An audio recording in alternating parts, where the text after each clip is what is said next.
I am not here to debate with anyone. I have devoted all of my adult life to this subject. I only debate with my equals. All others I teach.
Greetings and salutations. This is Big J. It's midnight on the dot. February. No, excuse me. Why February? Which was February. It's April the 12th, 2025, and I think it's time for uh for vengeance. Okay, I think it's time for strict vision vengeance. You got some people who use this internet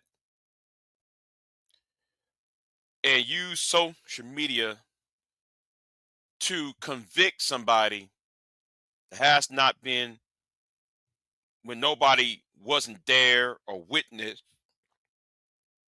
such a crime. And then even though of the victim, the father of the victim said this has nothing to do with race. But then you still have those who say, well, it is about race. Now, the victim is a white man. His father said race has nothing to do with it. The salient, the person who ended this white man's life is African American. And then now we try to create this narrative now. They on the internet is now adding on to things that has nothing to do what the father just tried to tell people. And I'm saying this because I believe in the justice system. I believe in a fair trial, and I do. But in order to have a fair trial, those who trying to make money and stir up racial religious tensions when there is no evidence of racial tensions or religious tensions or whatever the case may be, need to be punished and curtailed. You see, and before I go on with this, let me go ahead and uh, put this up here real quick, because since it's happened in Texas and and I've been seething with anger because I see this happen all over again. I see this all happen all over again. You know, so and I forgot to let me go ahead and drop this. You know, the fair use tag, because yes, I'm playing other people's videos, therefore it's fair use. Now, when it comes to the website where he's on, um, and it's on uh, go over there to givesendgo.com / help Karmelo. So far, in his campaign raised by the Anthony family, now the goal is 450K. Right now, he has 376 K thus far. Um, it has grown a little bit on here, so if y'all want to donate, go over there, and so forth. Go over there and donate to his channel. I mean, well, donate to this. If y'all believe in his case, give send go, because GoFundMe put down shut down, deleted that. Well, correct me if I'm wrong. I could be wrong. I believe that GoFundMe took down the Kamalo Anthony fundraiser over there. So yeah, so go over there to give, send go, and donate over there. So I'm getting really tired of the black conservative,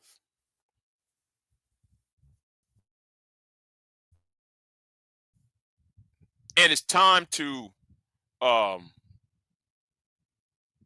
if people are really as serious about these bootlickers, uh, these so-called black conservatives. So let me go ahead and do a shout out before I go into the black conservative.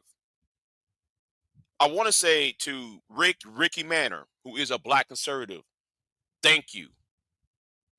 Anthony Brian Logan, who's also a black conservative, thank you. But for the rest of these black conservatives, you can burn in hell.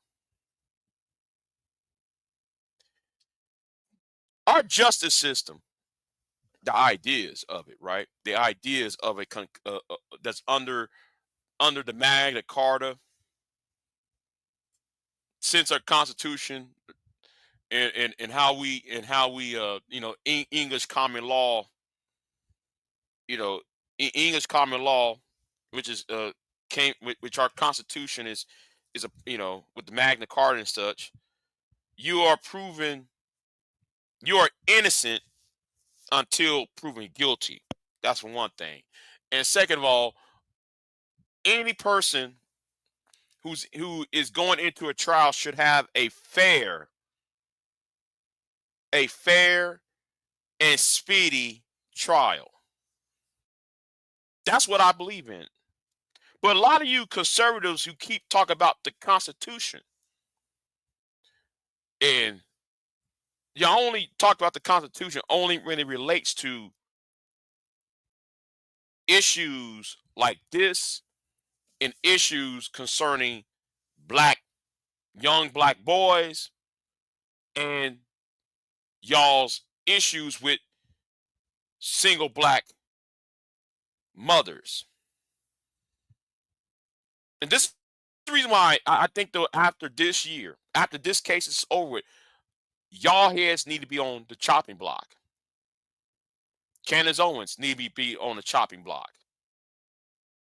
So I hope that after, if this goes to trial and if and when all the evidence is pulled out, is shown to the world, and and if it shows, I said if it shows that Mr. Anthony is guilty, then let him be guilty. But if the evidence shows that it was in self-defense, then I want something else to happen. What I want to see what happen is these content creators who's stirring up the pot. I want them to get sued. I want them to face um I want them to face legal remedies. Because far too long we try to brand certain people as thugs when that person is not a thug. The lady that was killed in Kentucky, I forgot her name. She was sleeping in her bed. Many content creators in the media and in social media was calling her a thug. And she worked at a as a 911 operator at the uh I forgot what city it was in Kentucky. Some of y'all know who I'm talking about. Breonna Taylor. That's her name. Breonna Taylor is who I'm referring to. Right? All those who went after Breonna Taylor after she died, I think though y'all should be sued because y'all slandered this woman before the actual evidence came out. I think what happened to Ahmaud Arbery, I think though people like Cynthia G and Candace Owens need to be sued for slandering Ahmaud Arbery for saying he deserved to be deleted, if you will, have his life forfeited. That's what needs to happen.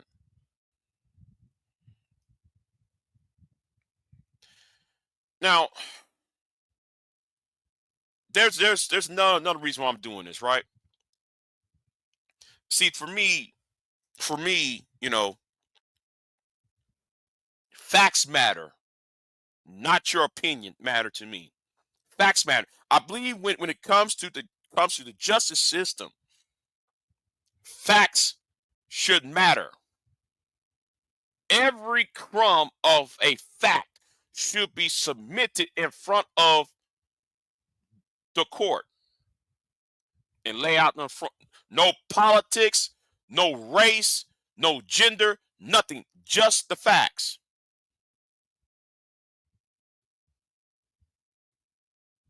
Was it in self-defense or was it not in self-defense? Was there what did the Metcalf the Metcalf boy twins had a history of being bullies to other children? Then you got to factor into why some people want to carry knives. And let's also talk about the other issue about knives. In the state of Texas, after 2019, it's legal to carry that type of knife. And also, let me say this, that was not at a school event and now was not at a school grounds. It happened on a community grounds. See, y'all might want to brush up on the facts because the facts matter to Big J Triple X, not your opinion.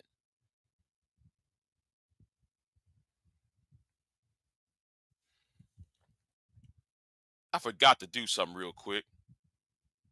Let me do this real quick for y'all because I'm going to drop this in the chat.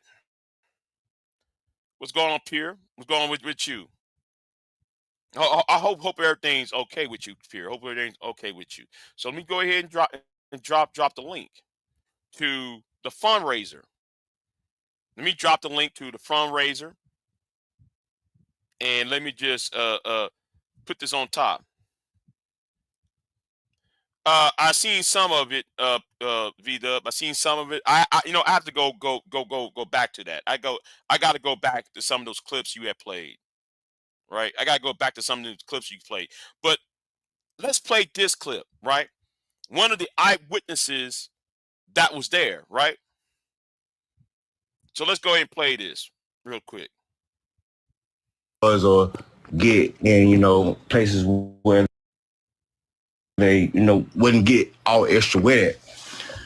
Dude was sitting up under the tent, right? He was on his phone, right? My daughters was up under the same goddamn tent. Yeah. So I'm paying attention to my kids, but at the same time, they're in the same vicinity. So I'm watching everything going on around it because I'm there for my children. So dude walks up, McKellen, bro, he wasn't even under the tent at the time. They came from a whole separate tent and walked over there. They intentionally went over there to this kid, man. Dude was sitting there on his phone just trying to get dry. You feel me? One thing went from another. They grabbed this man and they tried to punch on dude. Dude went in his, it was raining. It got rained out like crazy bad. Everybody trying to get back. Now, what he's saying is because it was raining, because yes, it was raining in Texas. Well, that part of Texas, it was raining because there was a lot of thunderstorms. There was a tornado warnings all between Austin to Dallas area. I mean, from let's just say from Austin all the way to Waco, Dallas, to Texana, into Arkansas. There was a big, huge ass thunderstorm. It was raining. So it seems though that Karmelo, I hope I pronounce his name right, went into the tent that does not belong to him.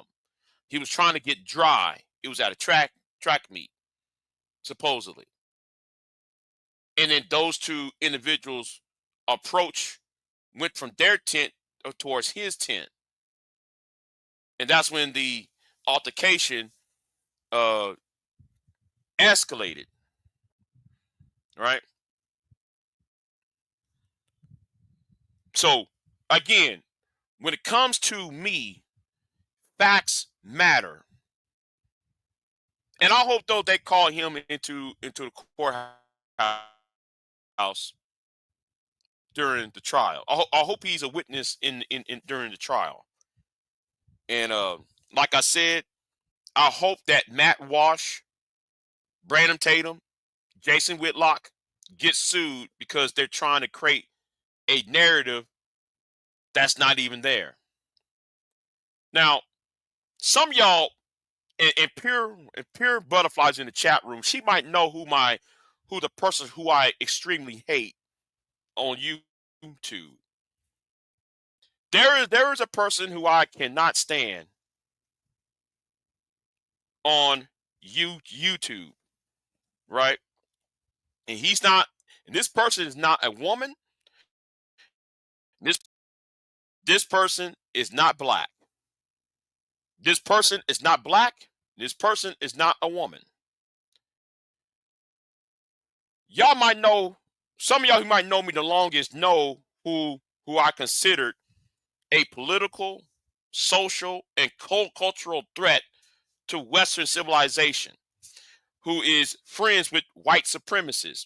And y'all might know him as now let me go over here then.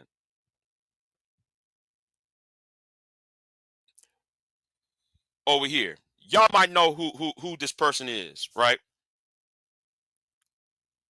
Now, Sargon Akkad. I can't stand that piece of crap. Sargon Akkad, some of y'all might know who this person is. Here he go again. He bringing his British ass up in Texas business, to American business.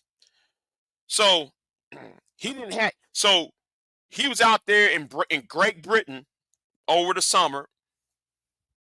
He's over there in Great Britain over the summer when those white boys was over there with Tommy Robinson, tearing up England, Liverpool, London, Birmingham, Nottingham, all these places in England.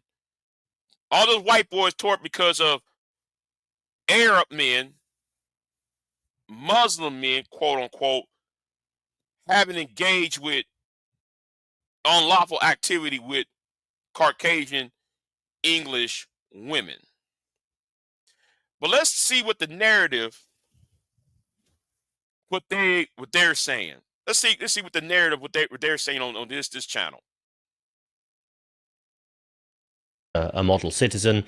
Let me just head it off straight away. Tim Pool told me it was self-defense by the guy who killed him. Is that true? Well, I mean, obviously, I would be the last person to doubt Tim Pool's logic. When it comes to self-defense, he got Kyle Rittenhouse very right, didn't he?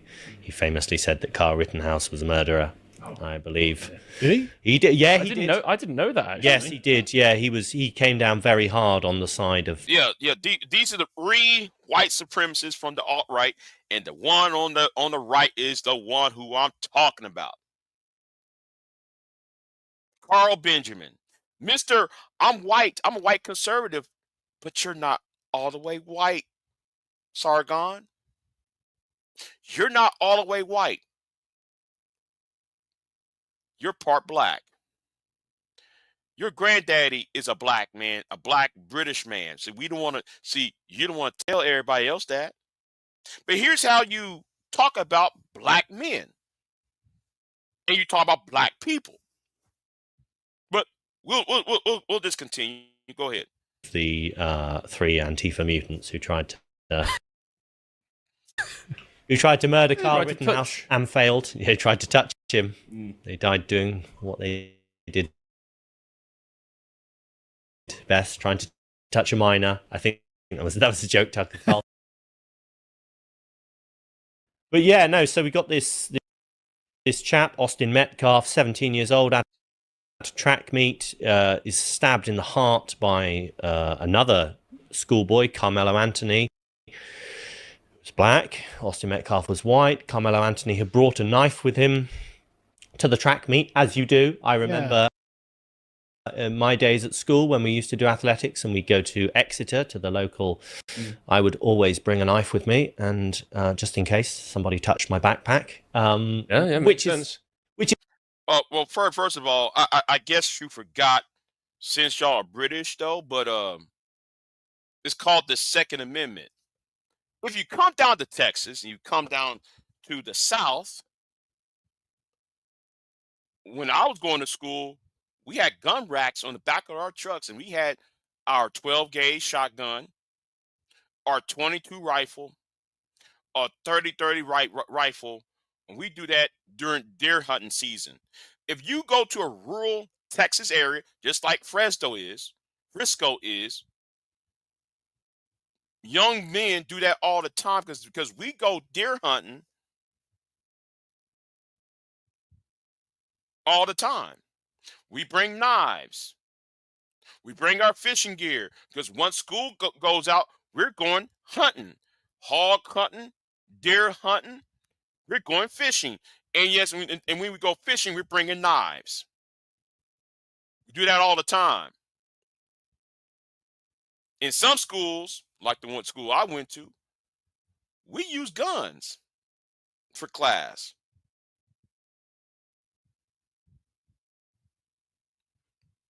So, see, you're talking out of turn, and you don't know anything. Which is basically it's your right to self-defense, right? It is. It's property rights are fundamental for Anglos. Because England cares so much about them these days. Yep. Even dark Britons like myself, then we cleave very, very jealously to our property, and so. But She said, "Us dark Britons, clean." Wait a minute. What does that supposed to mean? Dark. What does that? What does that's supposed to mean? This pretty Just dismal continue. case, but it definitely looks like it wasn't a case of self-defense. Like this young black man was, young black boy, 17-year-old boy was Wrong. He's a man, not a boy. You better get that right. urging this Austin Metcalf on to something and then stabbed him in the heart. He died in his brother's arms, tragically. And then what did we see? Within hours of this young man's death, his father comes out and says, Right. Here is the classic narrative. Oh, we gotta go to social media accounts to bring up, oh, he's holding guns. But what about and I wish I had this queued up though, and I don't have it. I don't have the clip. But there's a photograph of the white boys, the young twins that Karmelo was fighting that night. There's pictures of them holding rifles. What's the difference? He's holding an AK, a salt. What was it called? Yeah, the mini AK. They was holding their rifles. What's the point? What's the issue? I forgive the killer.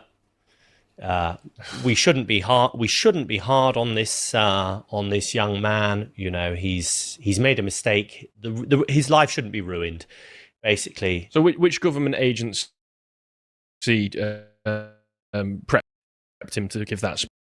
Well, quite, yeah, quite. So this is the young man. This is Carmelo Anthony. He posted, I believe, one or both of those pictures just hours before he stabbed Austin Metcalf to death. I think it was the one with the AK that he posted. So, I mean, I think he has form. He'd been suspended from school actually for bringing in a knife before. So, you know, he had form. But anyway, there's a big, you know, you got people like Tim Pool. Wow. Well, so what does a knife gun have to do with a wife? Yeah, they don't respect our concept. Yeah, you're right on that. Hold on. Wayne Norman Esquire said, once they reached the goal, they raised it to a higher amount. This was a validation, a violation, not validation, violation of the service agreement, and they removed the account. Okay. He also said, Wayne Norman Esquire said, "Hey everyone, I did some research regarding." Oh, okay. Well, anyway. Let's go ahead and continue though. He made his point. Let me see. Hide that. All coming down on his side. There's a big Give, Send, Go campaign, GoFundMe campaign that's raised hundreds of thousands of dollars. I mean, the comments actually by the donors are very, very enlightening as to, you know. So they're trying to do a defense fund for him for a Rittenhouse style case. Yes, they are, and you know, he's got kind of knee-jerk tribal support, I think, from the black community in the US, of course. The story that I'd seen in... Oh, so wait a minute. So it's tribal. But when Kyle Rittenhouse got his donation, you called it tribal? When George Zimmerman took the life of Trayvon Martin, did you call it tribal? Did you try to when George Zimmerman, not George Zimmerman, what's his name? What's the guy that shot Mike Brown? I forgot his name. When he shot Mike Brown, was it tribalism when y'all donated money to him? Or when did y'all? And you know what? Let's flip the script, right? Was it tribalism for the white supremacists to donate money to the shooter at that church in South Carolina? Was it tribalism then? favor of his self-defense was essentially he was sat on a bench. Austin Metcalf and his brother began harassing him, trying to get him to shift off of the bench. So in a case of self-defense, he decided to stab him, which is what I do. Hardly proportional. Well, what they're actually trying to do is they're trying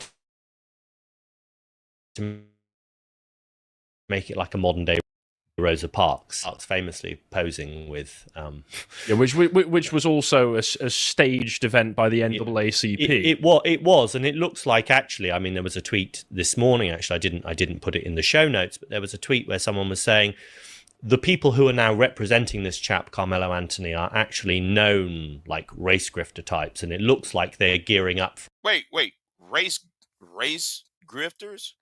Okay, then what is Sargon Akkad is? Sargon is a race grifter. So is the guy in the middle, and so is you, who's wearing the pinstripe suit. See, y'all been race grifters too, because y'all work for Alex Jones. And Alex Jones says a lot of questionable things. for a kind of George Floyd kind of sanctification. This is going to be an OJ trial, isn't it? That kind of thing. But the real focus here for me is, of course, this apology. So let's have this is Austin Metcalf's father, Lee Metcalf, and this is what he had to say. Fortunate that this other child decided to make a bad choice that's going to affect him for the rest of his life. I have compassion for every human being. This is not, I want to make this very clear. This is not a race issue. This is not a black and white issue. I don't want someone stepping up on a soapbox trying to politicize this. I don't appreciate some of the remarks I've seen online that people say there was this fight and they don't know, they weren't there. Neither was he. He wasn't there. So sorry. So is he trying to defend the honor of his son's killer? Yeah, and defend his feelings as well, right? No. What he's trying to do, he knows is Texas. See, East Texas is a racial powder keg. You Britons don't know that. It's a racial powder keg that he's trying to do his responsibility to keep the calm. That's what the fuck he's trying to do. Jack wagons. Yeah. I don't know how you. When was this interview done? How soon was it done after his son was murdered? Within hours. Within hours. Same day. How was he even composed enough to be able to conduct an interview like this? You tell me. And what's interesting, actually, if we look at the next link, is that his wife and the son who actually cradled his brother in his arms. But he was a twin, wasn't he? Twin, 17. They have a very different take on whether the killer should be offered compassion. I heard your husband say within hours of this that he forgave this other young man, and he got there so quickly. And I honestly don't know that I could. And I just want to see, and I don't know if there's a right or a wrong place to be, especially as quickly as this has happened. Megan, how do you feel on that front today? I am not like their dad. I am so angry at that boy. It's just not fair. That's all I have. I understand. I'd like to say it's forgave, not forgotten, but I'm not at that point yet to forgive that kid for what he did to my brother. Because, 17 years, my best friend just there in the blink of an eye, I lost him. So I'm not at that point. Yeah.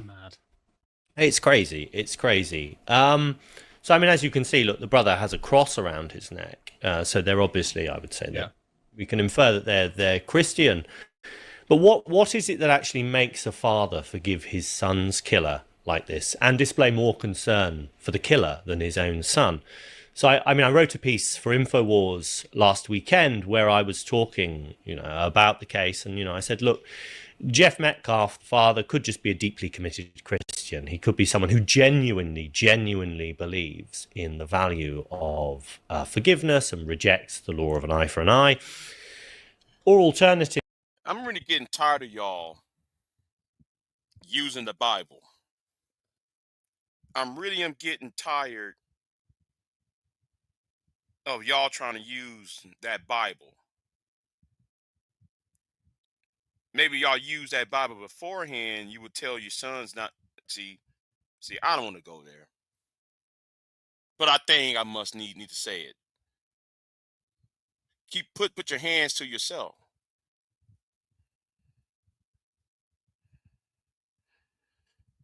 Now, George Golden said, remember when the family of Bolton John's family forgave the cop who shot him? Remember they was all celebrating Christian forgiveness? See, thank you, George. I forgot about that part. When they went ahead and hugged Amber Geiger. When they hugged Amber Geiger and they were trying to have this Hallmark movie feeling. This Hallmark feeling movie moment. And all these is the same people who's talking right now. There was about all those years ago, there was all, yeah, Amber, oh, look how sweet though the Bolton, the John family was to Amber Geiger. They gave him hugs. Oh, that's a good feeling. They got good strength. Or when those people sing Amazing Grace and talk about forgiveness when I forgot the guy who shot those people at that church. They're over there singing Amazing Grace. Oh, how powerful they're singing church songs and Negro spirituals and to forgive the guy who went in that church and took those people's lives. Now look, how dare y'all mention Christianity? But you know what? Take a bite. You might be right. You might be on to something. You said, or he could be hiding something. That's why he's so forgiving, because he don't want anyone to get to go deeper. Yeah, you might be right on that. You might be right on that. But let's keep it moving, though. Let's keep it moving. Fair use.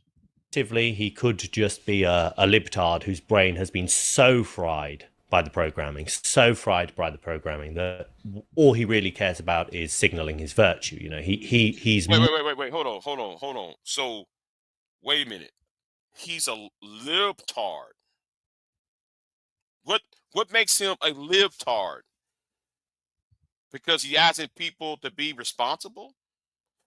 Trying to get out in front of what might be a powder keg. So now though he's a liberal.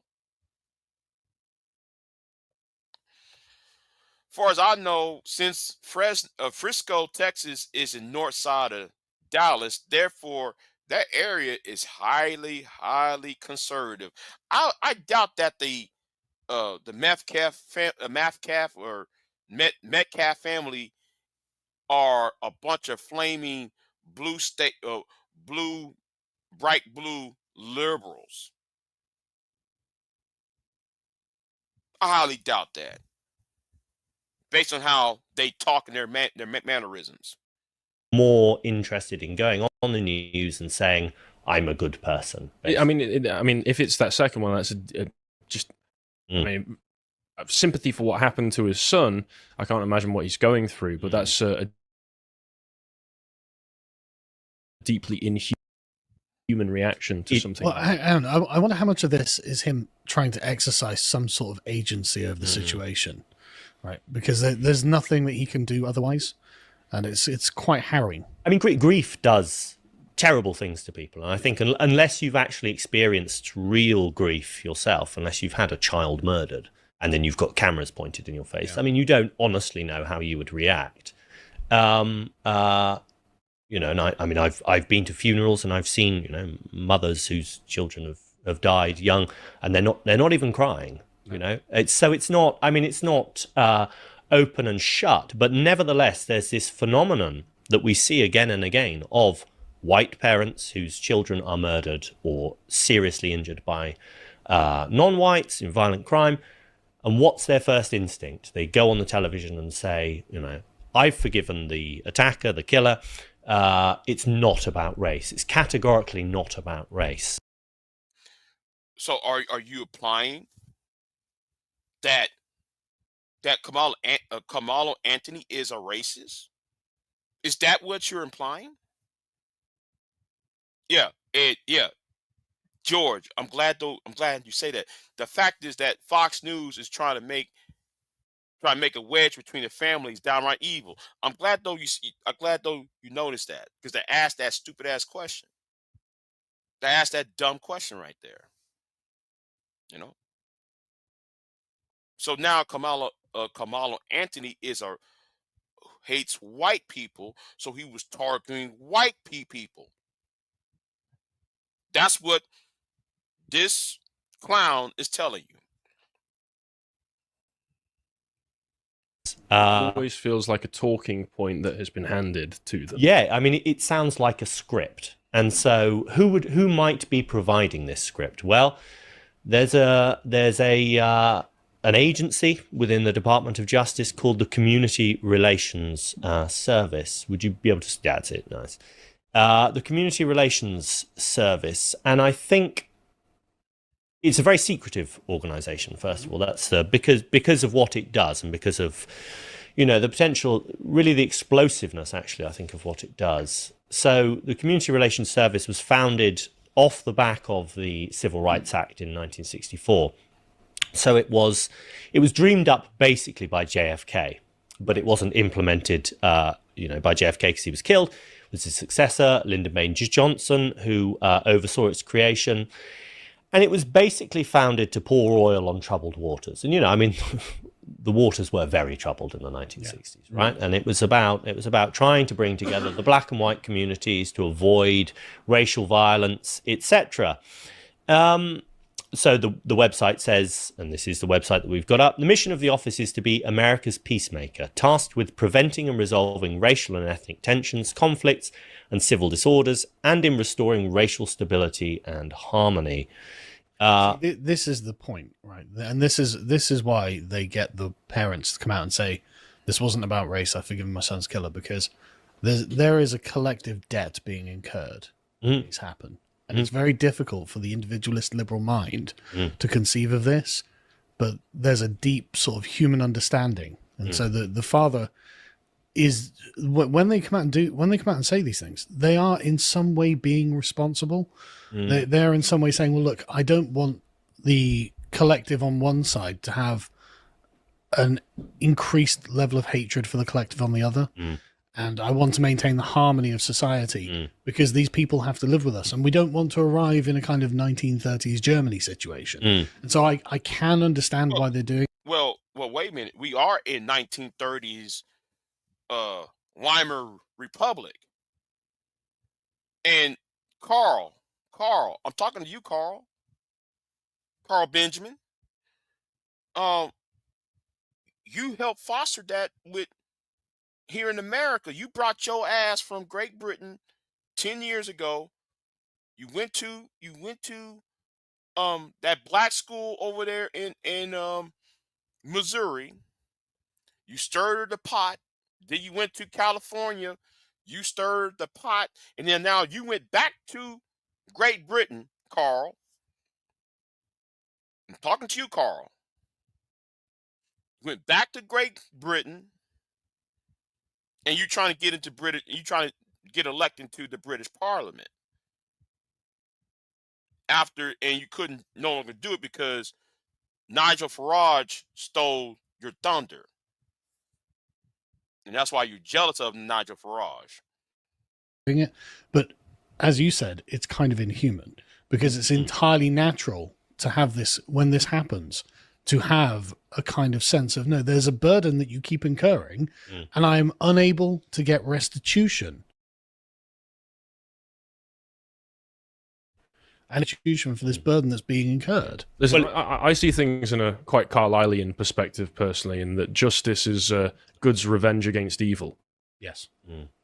And if you deny that justice, well, then you're allowing evil to win. Yes. But what's interesting, of course, is that it's not...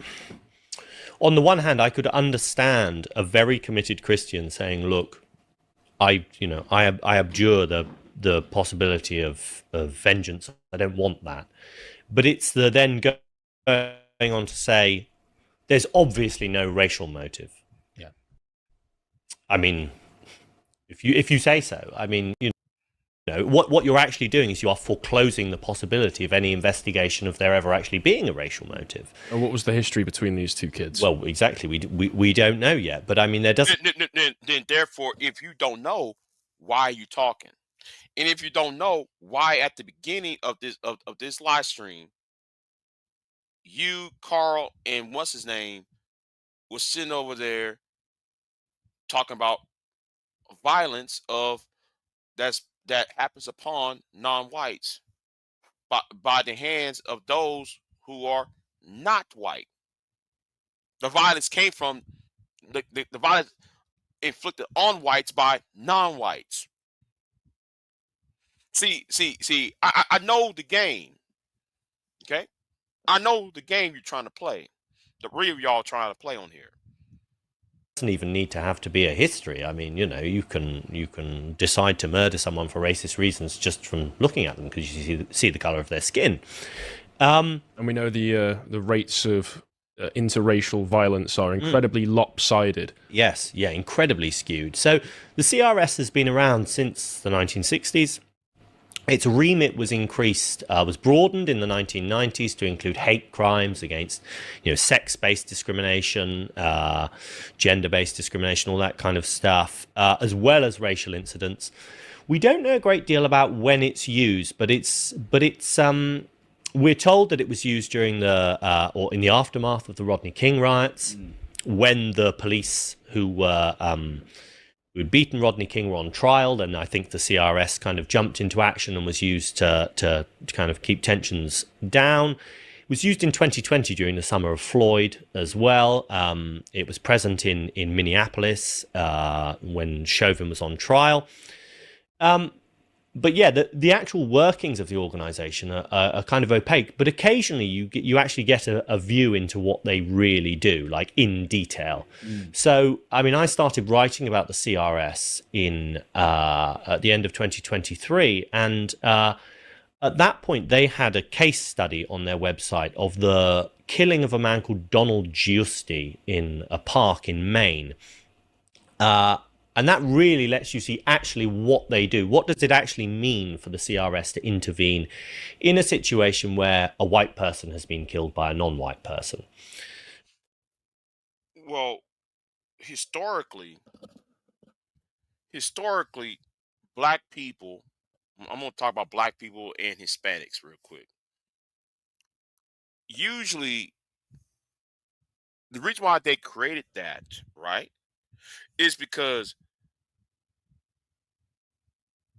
they get the wrong black person or they get the wrong Hispanic person. Any Hispanic person, any non-white could do to, if there was a black guy who killed a white woman or what may have you, instead of investigating of who the individual person who might be black that attacked said person, they will pick any other black person, say, we just got one anyway. That's how it happens in the United States. And it possibly has happened in the United Kingdom as well. But yet, y'all won't put, and Carl, you're half-ass black. You know what the hell I'm talking about.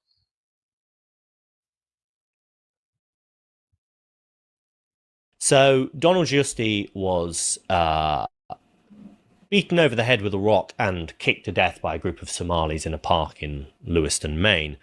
And there had been very serious tensions within the community for some time because there'd been, it's like a small town in Maine, like 94% white state. You get loads of Somalis pumped in, and what happens, And they murder someone. Yeah. So for weeks beforehand, tensions were rising, and then all of a sudden it just explodes one day in the park. The local police chief calls in the CRS, and what do? So the website, the case study, which was up but is now down, said that the CRS was called in to help ease racial tensions and strengthen community relations. Now, strengthen community relations. Sure. Well, that's a very great euphemistic. Yeah, word. I mean, so this is the thing. I mean, all the language on the website is totally euphemistic, right? Yeah. Of course, it's bureaucraties, right? But we get to see what the peacemaking process actually looks like. So the first thing they do is they get members of Donald Giusti's family, his uncle and his sister, to come out and say, please, we want peace, we want calm, we don't want retribution, retaliation, nothing like that. We want people to be able to use this park where Donald Giusti was killed peacefully and to be happy. So they both made public statements, a bit like Austin Metcalf's father. Right, and they were both reading from the same script. It's very obvious. They use the same words, the same emphases, etc. So that's one kind of plank of the CRS approach. The second thing that they did was they made sure that the man who was identified as the killer actually got off with a 9-month sentence. So he was. Why though? They ensured he didn't get what he deserved. Didn't get murder. No, he pleaded no contest to a reduced charge of criminal negligence for stamping a man to death in a park. So I'm assuming that the logic would be, well, if he was convicted of murder, then I'm gonna skip over that. I mean, can you imagine if a gang of angry Guidos, a gang of angry Italian Americans, smashed a Somali over the head? And I mean, could you imagine what? Wait! Whoa! I know you didn't say that, right? I know you didn't say that, right? Because if we're gonna be sensible about this, what happened 10 months ago? What happened nine months ago? A bunch of white men following Tommy Robinson smash up a lot of mosque and Muslim-owned, Arab-owned, and in some cases, even people who are Sikh got their business torn into by a gang of young white men throughout England. How come you ain't talking about that? Because and Carl, you was there. Sargon Akkad, you was there. Because we seen you. Might happen if a man overdosing on fentanyl happened to be being lent on by a police officer as he was dying and caught on camera doing so. It's this moral debt that's not being paid that is the real crime. But so this is like the best documented instance of what the CRS does. But actually, when you know that this is what the CRS does, then a lot of things start to make more sense. So America has a taxpayer-funded government department enforcing liberal progressivism at any cost. But really, I would say actually enforce. Okay, then what is a conservative method to this then? Oh, riots, race wars? Is that what y'all want? What is the conservative or right-wing alternative to that? Tell me, since y'all want to politicize this. Forcing anti-white racism, and this is and this is part and parcel actually with all the DEI programs, with affirmative action.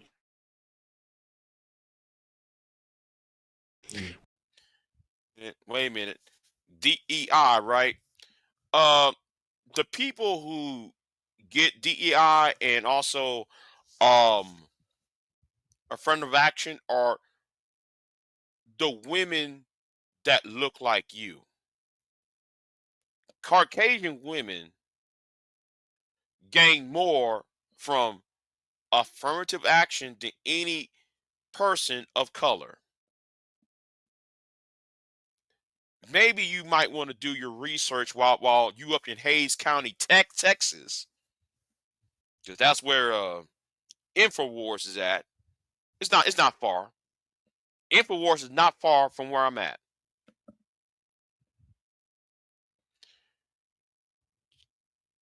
You know what? Let's keep it moving. I want to say something. I'll keep it moving. Indoctrination now, the anti-racism training that children have from basically from kindergarten, you know. So it's part of a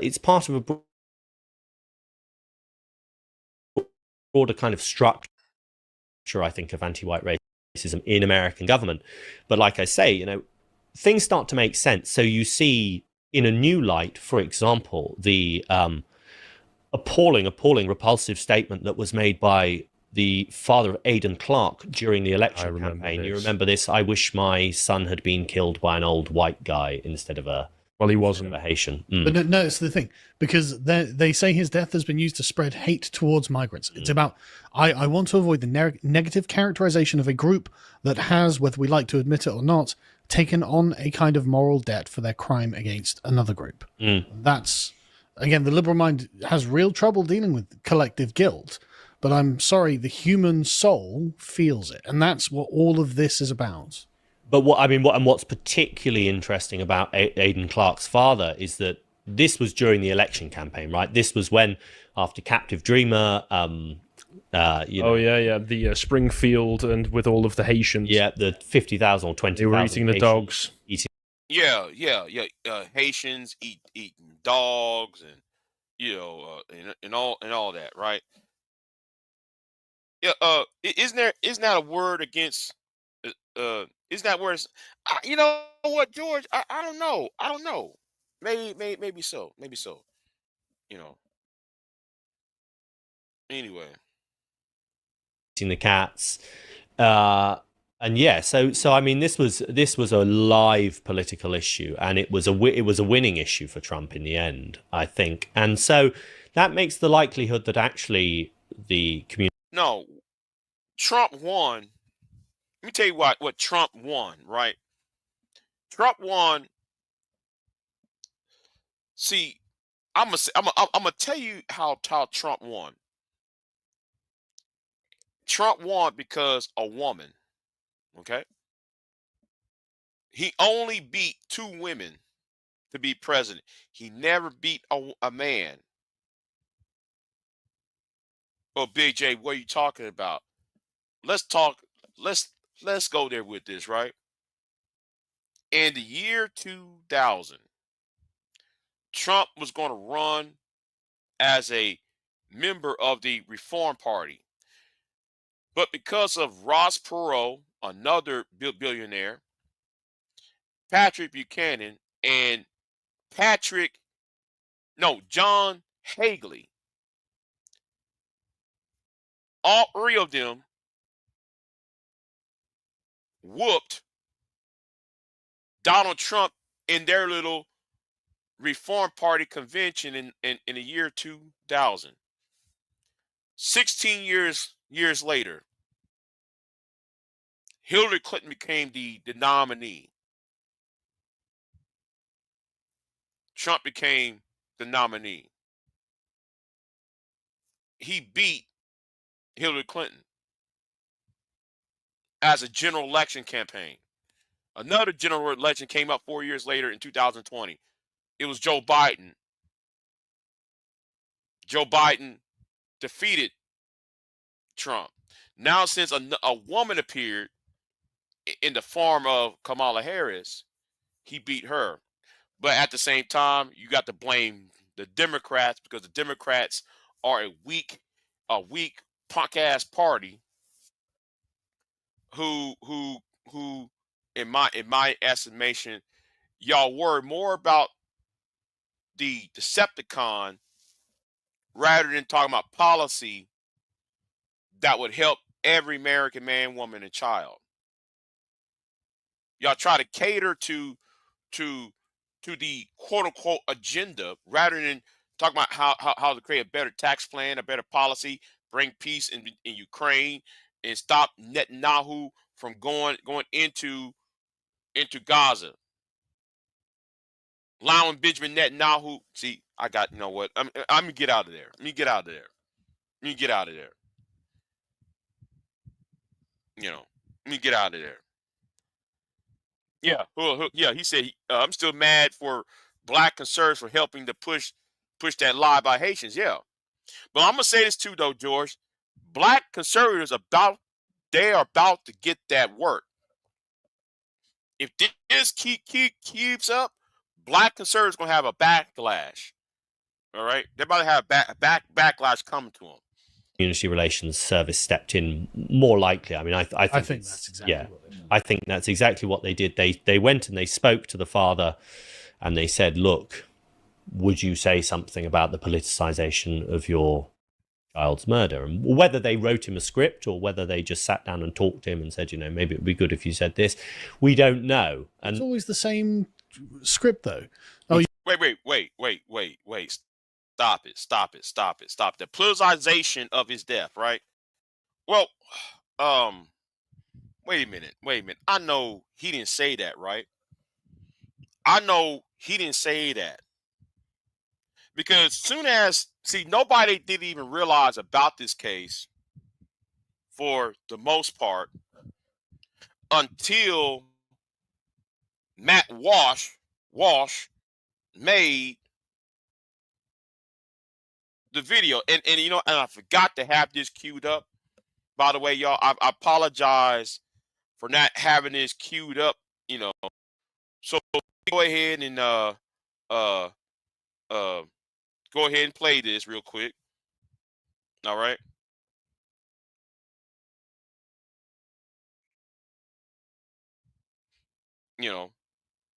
So let me go ahead and share this, because this is the person who racialized it. I ain't heard nothing about no liberal racialized this, but this person racialized this last week. The murder of Austin Metcalf. And my take on the murder is that, first of all, it's bad, which is already very controversial among a large number of leftists. And also, second, I believe that his killing at the hands of Karmelo Anthony is part of a larger trend. And the larger trend is that young black males like Karmelo Anthony are, constantly killing people and committing other acts of violence. Young black males are the most violent demographic in the country, hands down, no contest. Today I want to go... Whoa. Really? So all these black men, so most of the violence is by the hands of black men. But then what about the riots? How come there's no coverage when I use one? I'm going to use a couple of riots. When Sandusky, the coach at Penn State, when he got locked up and for touching children, students of Penn State rioted on the campus, tearing up classrooms and buildings and such. But most of those was white boys. Keating, New Hampshire, 2014. The pumpkin riot, when a bunch of white boys used pumpkins to smash up downtown Keating, New Hampshire. The Memphis riot, when the scandal about the coach and the sex scandal about the coach over there in Memphis, there was a bunch of white boys, white college students, trashing up the area. When the LA Lakers, when Shaq and Kobe won their last NBA final, who was out there rioting? And that was that 2015? Somebody in the chat room tell me if I'm wrong. Well, who was rioting in LA after the NBA finals? Who was rioting in 1979 when Harvey Milk got shot? The White Night. They call it the White Night riots. When Indiana Pacers won the NBA Finals in 1991. I think that's 91. Who was rioting? White people or black people? What about the Seattle riot when the World Trade Organization was there? What about the riot in Philadelphia when the World Trade Organization met there as well? Where was the riot in Denver, Colorado in 2014. Ain't no Negroes living in Denver, Colorado like that. See, I'm really getting tired of the narrative.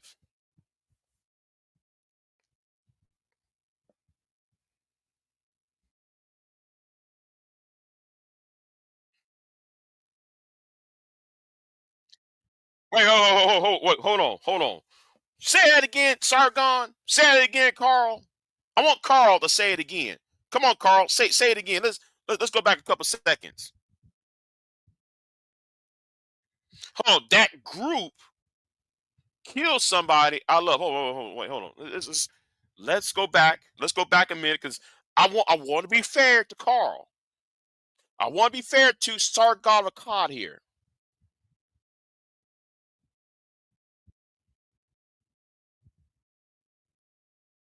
That group killed somebody that we love.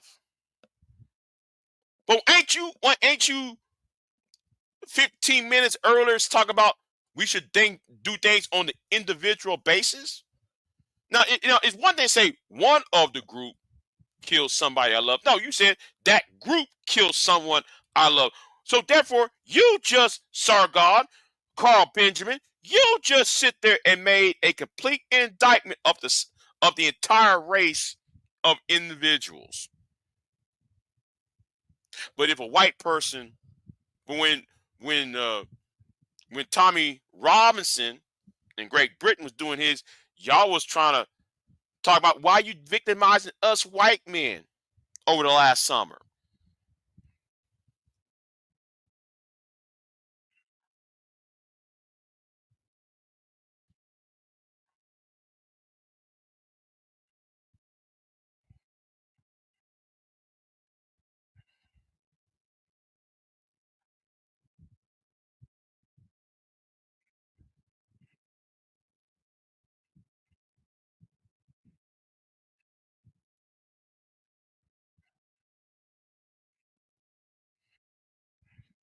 But wait. I'm sorry, y'all. I'm sorry.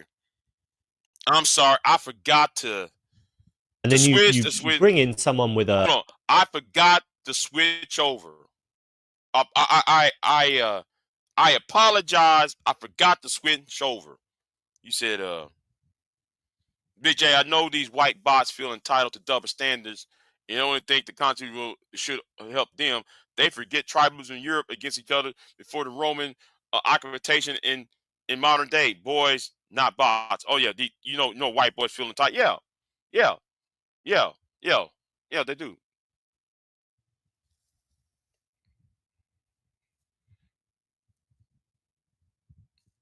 Okay, Sarge, explain to me something. Oh, you know what? Since Sarge is here, right? Since Sarge is here, I'm going to have to do something. I want Sarge, since Sarge is sitting right there to give me the numbers and all that, right? Since Sarge want to give me the numbers, Sarge, how come you're not talking about, you know what? Let me go ahead and do this. I might have to do it. I might have to do it. I might have to show him better.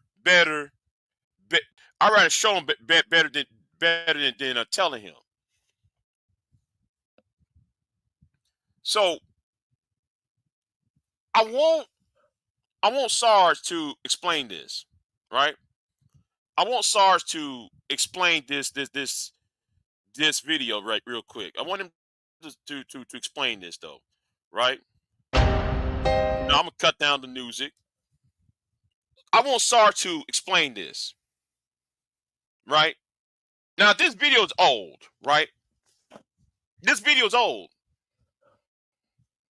World Series, right? 2014. Huntington Beach, right? 2014. And I just mentioned Denver of 2014. San Francisco, 2014. Vancouver, I know it's not in the United States, but whoever, who cares? Vancouver, 2011. The Pumpkin Riot, Keene, New Hampshire, 2014. West Virginia Riot, 2014. The Lane Riot in Tennessee, 2010. The Sandusky Riot, Penn State Riot, 2011.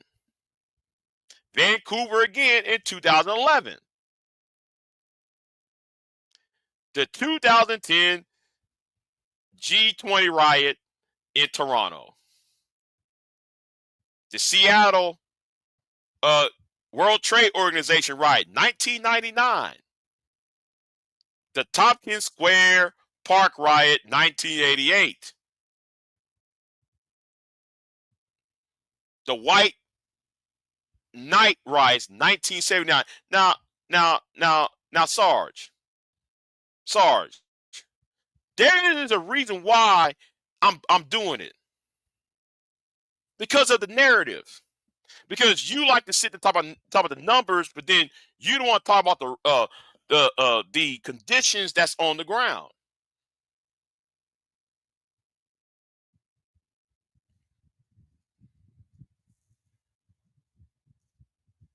See, what are the economic class of those murderers of black boys and those of white boys? Y'all want to? Oh, well, wait a minute. But y'all said, hold on. But y'all said violence, right? Well, no, and there's just one riot I'd like to include, but we can talk about the Portland, Oregon riot, the summer of love, but yet y'all like to blame it on Black Lives Matter, but Antifa and stuff. But what about that riot? Because it was white people, and then also on top of that, what happened on January 6, 2021? Those was mostly primarily white people. So according to Matt Walsh, black men are more violent to white men, but we see riots done by white men, by white people more than black people. When the last time you saw a black riot? Before we say Ferguson, we can say what happened in LA riots. We can say partially this summer love, but depending on what city it is. But every time when black people riot, it's usually about a court case. But when white people riot, it's more about sports teams. But you ain't talking about that.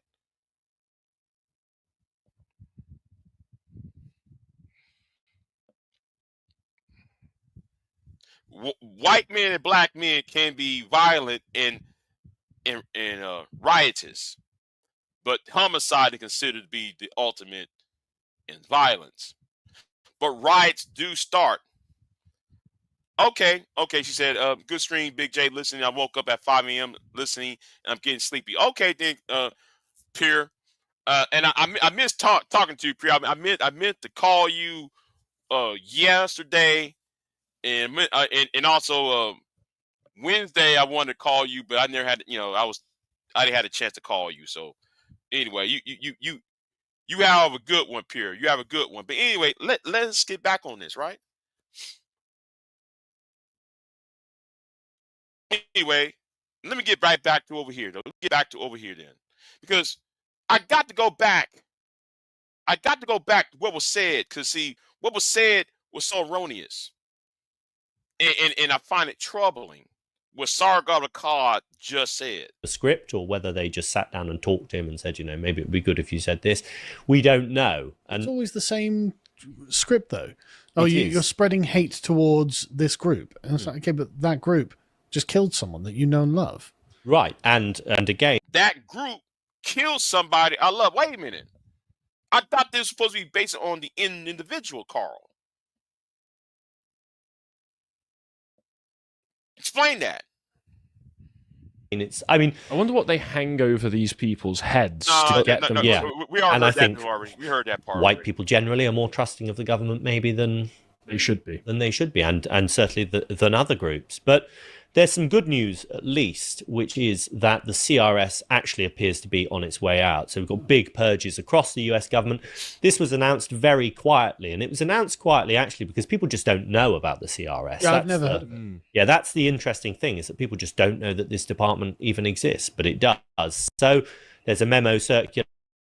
It's been marked for closure, and I think it's part and parcel disclosure of Trump's broader assault, actually, on the kind of edifice of anti-white racism within the US government, within the education system, etc. I think that's how it should be seen, and I'm sure that's how people in the Trump admin are probably conceiving of this. But wait, let's talk about anti-white in the government. Wait a minute. Anti-whiteness in the United States government. If there was anti-white in the government, then wouldn't there be more white people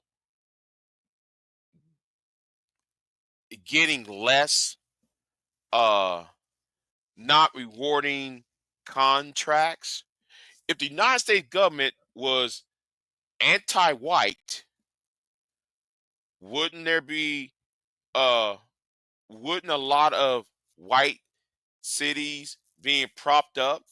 Wouldn't white farmers wouldn't white farmers in Nebraska, Kansas, Oklahoma, north parts of Texas, wouldn't all these white farmers in the plain states will be denied government assistance if the government was anti-white?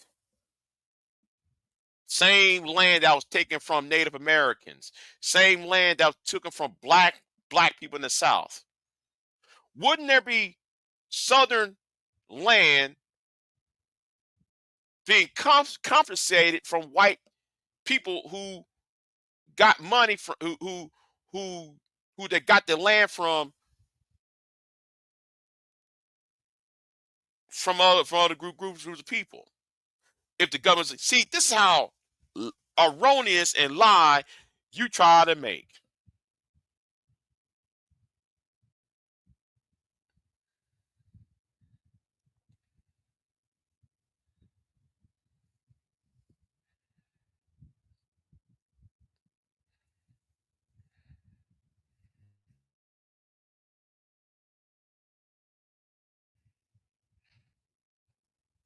But it would be nice, before the agency is disbanded, actually, if we had some kind of investigation of what it does, and if it's actually brought to light. This is what this department, this agency has been doing, and this is how they've been doing it. It would be nice to know, which cases were they involved in? I'd love a full disclosure of all of the major incidents that they were involved in covering up. Yeah, I mean, I think you would discover that actually it's been working overtime all across the US. Yeah. Small cases that never make it into the media or barely make it into the media.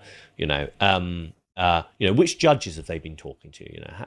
How were they able to alter the sentencing of murderers and rapists and violent criminals? I mean, it's something that needs to have the lid blown off it, I think. But what's interesting, of course, is that this isn't confined to the US. So this kind of shaping of public opinion in the face of negative events, in the face of violent events that have the potential, I think, to cause kind of spectacular blowback and public outrage and maybe even riots, that kind of thing, we actually see that across the Western world. And in the UK, it's called, or one of the things it's called, is controlled spontaneity. And there was a great piece that revealed what controlled spontaneity is in sort of 2017, 2018. The idea behind controlled spontaneity is for the government to shape and direct, or good or liberal or anything like that. But I think it is very human. And I think that this is honestly a deeply artificial state of affairs Oh, see, for me, it's far worse than that. It's showing that the government go into the mass migration with the knowledge and understanding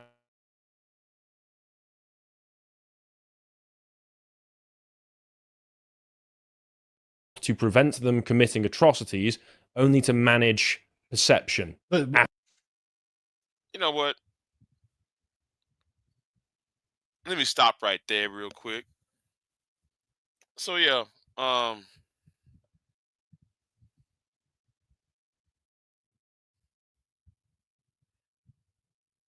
what does South Africa have to do with this?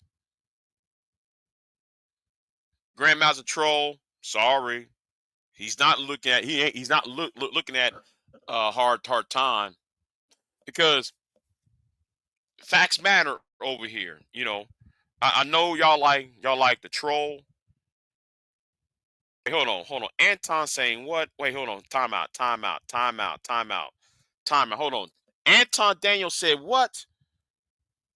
Y'all got to hold on. We got it. I gotta stop. I gotta stop. Anton Daniel says, let me see what Anton Daniel.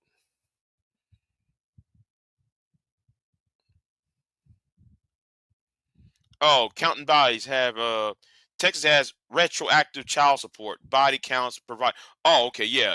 Texas passed a retroactive child support. So if I believe it's a dumb idea for that retroactive child support is too, you know, it's too much. Let me see here. I'm gonna go somewhere else.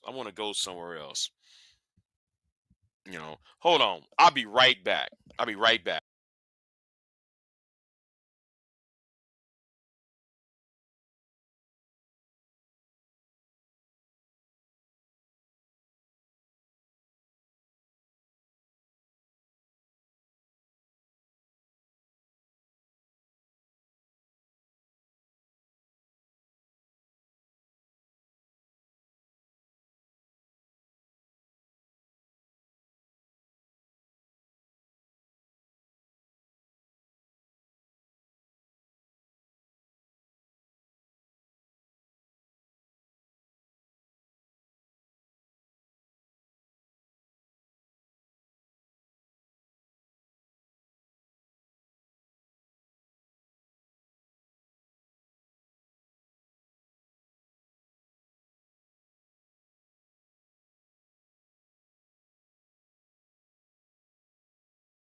All right, I'm back. Let's see.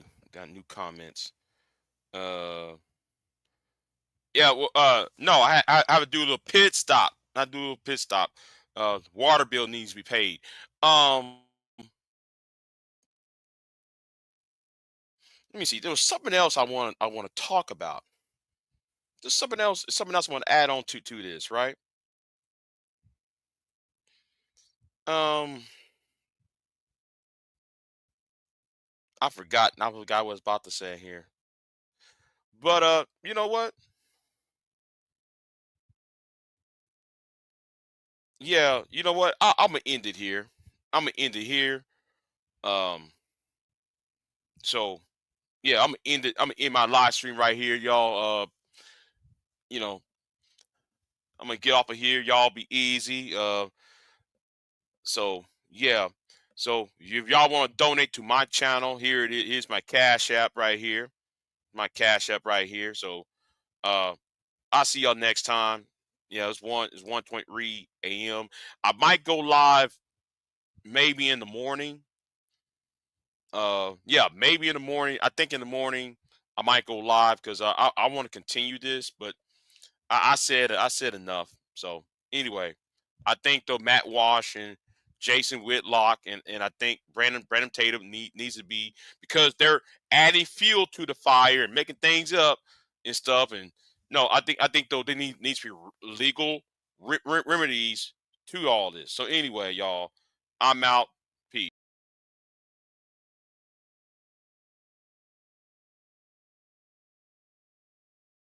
I am not here to debate with anyone. I have devoted all of my adult life to this subject. I only debate with my equals. All others I teach.